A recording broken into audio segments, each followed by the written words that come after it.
Hi everyone, and welcome to my final website. I'm just going to jump right in and read to you what I wrote as the purpose of this website. So I wrote, the purpose of this website is to show potential employers how I would set up an art classroom website in the future. On the home page, which is this page here, I mentioned that this is a mock website, for a mock class. On the subsequent pages, I include media and information I would really include for a real class. So the secondary purpose of this website is to show my knowledge of the media needed in education. So I'm going to jump right in and talk about each of the tabs I have here.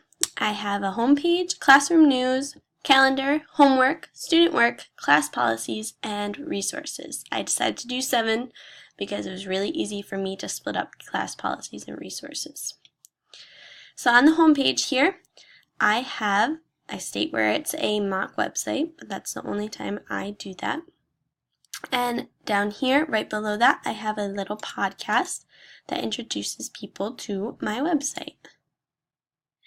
Hi everyone, and welcome to Miss Bullock's art class. In this class, we will be learning how to use a bunch of different materials to... So I just kind of go over what we will be doing in the class over the semester and what our objectives will be.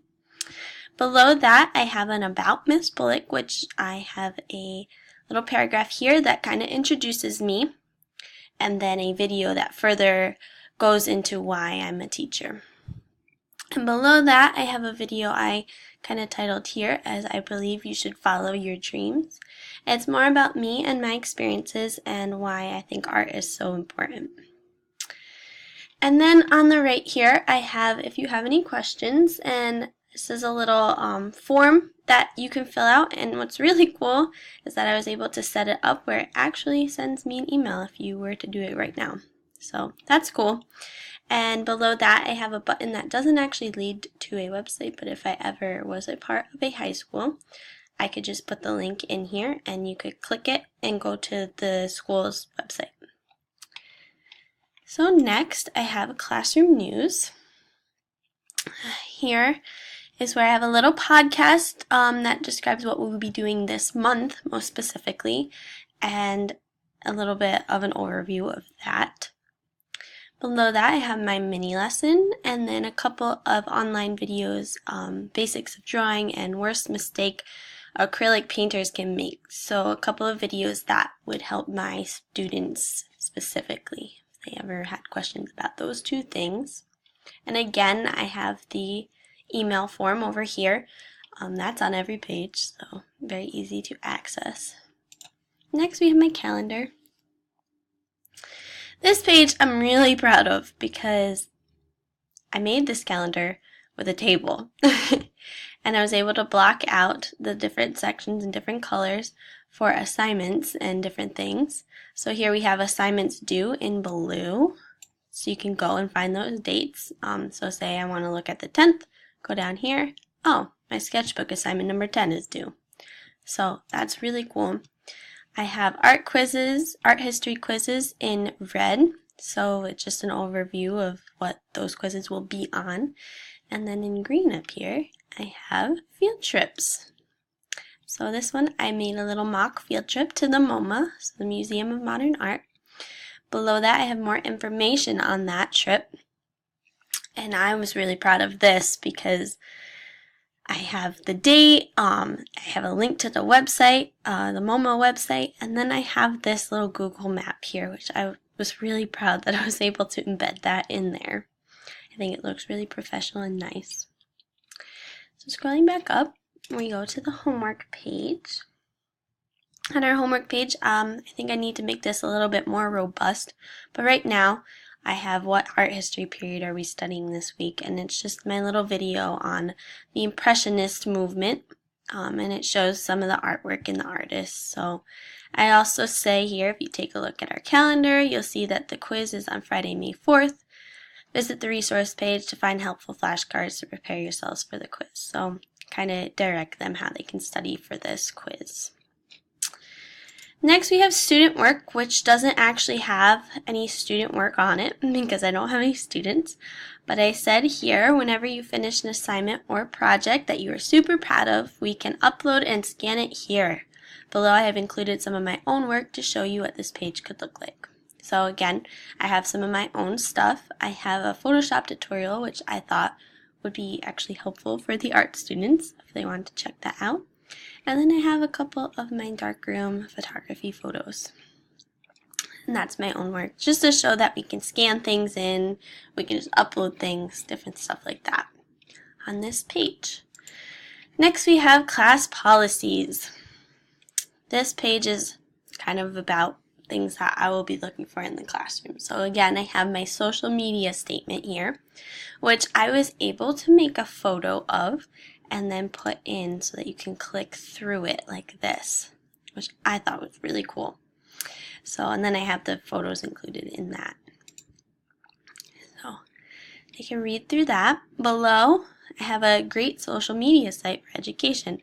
This is my video about Pinterest. It kind of goes with this social media statement. And then below that, I kind of added a little quirky video, but let's not spend all of our time online. So again, I say here you can use this social media in my class, but let's not spend all of our time doing it. And this is a video that I had made. It's an advocacy video for too much screen time. And then finally, we have resources. This is where I included my annotated bibliography. Each of these links bring you right to that website.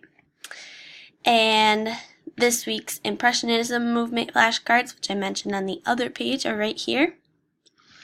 And for this bibliography, I included these in parentheses, which is me talking about why I included these websites. Obviously, I would not include that little paragraph there when I'm actually using this website, but for employers to be looking at, they might want to know why I chose these websites. So just added that there. Below that, I have Mac OS 10 productivity pointers. These are links to videos I actually created that will help students to be more efficient on their Mac computers in schools. And then below that, I have my topic exploration piece. This is a little screencast I made called Art Above Bullying. And it's just about how art students often face the brunt of a lot of bullying versus their non-art peers, and why we actually need art for expression in schools. It's just kind of like a little resource for students to overcome bullying. And it kind of goes with the next section, which says for parents. This is my resource for parents, which also has links against bullying and cyberbullying and all that type of stuff. And that's my Symbaloo. So, going back up, I just want to talk about this image real quick. This is a stock photo that they had, and I really, really like it. I think it fit really well, so I was excited about that. I'm really proud of all the media I was able to include in this website. As you could see, there was a lot of videos and photos and text and all that kinds of stuff, so I was really, really proud of that. But I think in order to make this website more usable for the classroom, I need to make the pages more changeable. So like by that I mean I need to include ways to easily update the information. Because I am using a free version of the site, I wasn't able to include a lot of items like a Google Calendar, for example. On that calendar page, I had to make that out of a table. So that won't be as easy to update each month. Also, it's great to have a teacher section and about the teacher section on the home page in the beginning of the semester, but that will quickly become obsolete as the students get to know me in class. So if I can easily manage a way to easily adjust the tabs and the information on them every week, this website will serve the students in my class a lot better. I don't want to be one of those teachers that never updates. So again, thank you for checking out my website and my screencast. I'm really excited for you to dive deeper into all of the media that I included. All right, thanks.